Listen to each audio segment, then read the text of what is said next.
बिस्मिल्लाहिर्रहमानिर्रहीम। उर्दू लेक्चर के हवाले से मैं मोहम्मद ज़ियाउर रसूल आपसे मुखातिब हूँ। बेटा, हम पढ़ रहे थे सबक काहली, उसकी रीडिंग की थी हमने।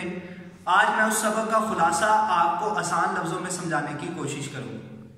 तो आज का लेक्चर इस शेर के साथ मैं शुरू करूँगा। मंजिल से आगे बढ़कर मंजिल तलाश कर, मिल जाए तुझको दरिया तो समंदर तलाश कर। बेटा, इस सबक को समझने के लिए मैंने कुछ पॉइंट्स लिखे हैं, कुछ नुकात लिखे हैं।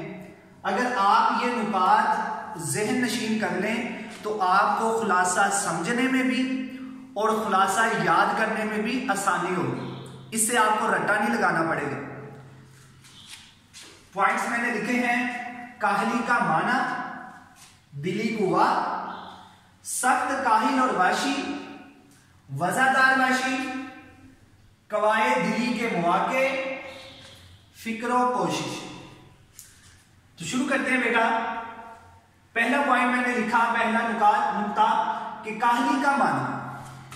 काहली का माना हम क्या समझते हैं, हमारे ख्याल के मुताबिक क्या है कि किसी काम में जी ना लगना, कोई भी काम है उसको नियत से ना करना, यानी किसी भी काम में सुस्ती करना, यह हमारे ख्याल में काहली है। लेकिन सर सैयद अहमद खान इस सबक में एक नया कॉन्सेप्ट, नया ख्याल लेके आए हैं। उन्होंने क्या बयान किया है कि काहली क्या है।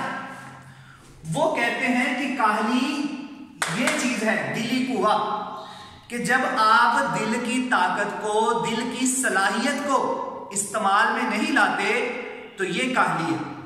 आपने अजीज बच्चों देखा होगा कि एक काम है जिसमें आपकी मर्जी शामिल ना हो, आपकी दिली रजा शामिल ना हो, अगर वो काम आपको करना पड़ जाए तो उसमें दिलचस्पी का अवसर भी कम होता है और वो काम भी अच्छी तरह नहीं होता। उसके बरक्स एक काम है जिसमें आपकी दिली मर्जी, दिली रजा भी शामिल है।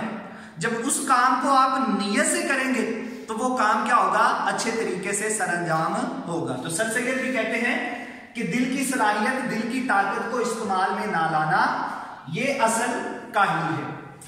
उसके बाद सख्त काहिल और वैशी। एक तो सर सैयद बताते हैं कि जो इंसान अपने दिली कुआ को इस्तेमाल में नहीं लाता वो सबसे बड़ा काहिल और वैशी है।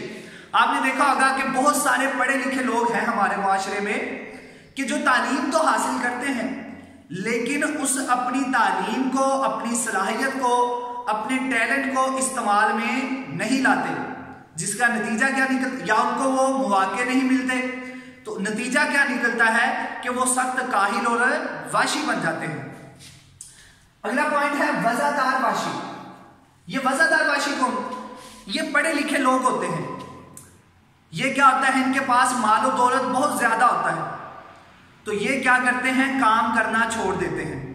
इनको किसी चीज की परेशानी नहीं होती, किसी चीज की फिक्र नहीं होती, मालो दौलत सब कुछ पास होता है, इनके पास टैलेंट भी होता है, सलाहियत भी होती है, क्योंकि परेशानी नहीं होती, जिस वजह से वो अपनी सलाहियत को, अपने टैलेंट को इस्तेमाल में नहीं लाते। तो इसका नतीजा क्या निकलता है कि ये बुरे कामों में मशगूल हो जाते हैं, यानी जुआ खेलना शुरू कर देते हैं, तमाशा देखना शुरू कर देते हैं। तो इस तरह के मुख्तलिफ कामों में, बुरे कामों में ये माइल हो जाते हैं। तो इसको कहते हैं सर सैयद अहमद खान कि ये वजादार वाशी है।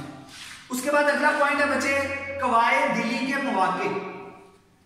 कहते हैं कि हिंदुस्तान में बहुत सारे पढ़े लिखे लोग थे जो तालीम तो हासिल कर लेते थे लेकिन फिर उनके पास उनकी सलाहियत और उनके टैलेंट के मुताबिक उनको वो मौके नहीं मिलते थे जिनमें वो अपनी सलाहियत को, अपने टैलेंट को बुरुए कार ला सके। आज भी हमारे माशरे में ऐसा है। आप देखते हैं कि जिसके पास जितना टैलेंट होता है, जिसके पास सलाहियत होती है, उसके मुताबिक वो उस जगह पे नहीं होता। तो जो कवाए दिली के मौके हैं जिसमें हमने अपनी दिल की ताकत को, अपनी सलाहियत को बरूए कार लाना है, इस्तेमाल में लाना है, तो वो मौके हमें मिलने चाहिए। तो उसके लिए हम क्या कहते हैं, फिक्र कोशिश करनी पड़ेगी कि वो कवाए दिली जिसमें हम अपनी सलाहियत को, अपने टैलेंट को इस्तेमाल में लाएं, या वो मौके जो हमको आज तक नहीं मिले उसके लिए हमें फिक्र कोशिश करनी चाहिए। जुस्तजू करनी चाहिए, उसकी तलाश करनी चाहिए। अगर हम तलाश करेंगे, फिक्र कोशिश करेंगे, तो हम अपनी मंजिल तक आसानी से पहुंच सकेंगे। तो अजीज बच्चों, आपने ये पॉइंट्स जहन में रखने हैं, रट्टा नहीं लगाना। रट्टे के मैं सख्त खिलाफ हूं। जब आप इन अल्फाज को, इन पॉइंट्स को आसान लफ्जों में याद कर लेंगे तो फिर आपको खुलासा समझने में आसानी हो जाएगी। आपने लफ्जों को अपना मुहताज बना लेना है कि लफ्ज आपके आगे हाथ बांध के खड़े हों, जब आप बोलना चाहें तो दरिया बह जाए। तो इसलिए आपने इन पॉइंट्स को ज़हन नशीन करना है।